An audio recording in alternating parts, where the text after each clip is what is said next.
ஒன்டாரியோவின் பெரும்பாலான பகுதிகளில் கடும் பனி பொழிந்து கொண்டிருக்கின்றது. கியூபெக்கிலும் பனிப்பொழிவு ஏற்படும் என்று கனடிய சுற்றுச்சூழல் கண்காணிப்பு அமைப்பு தெரிவித்துள்ளது.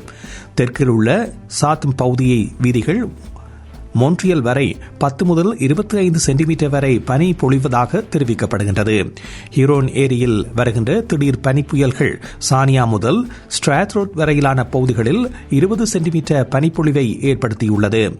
இந்த குறைந்த காற்றழுத்தம், வேகமாக வீசும் காற்று, பனிப்புயல் மற்றும் பார்வையை முற்றிலும் மறைக்கும் விதமாக இருப்பதாக தகவல்கள் தெரிவிக்கின்றன.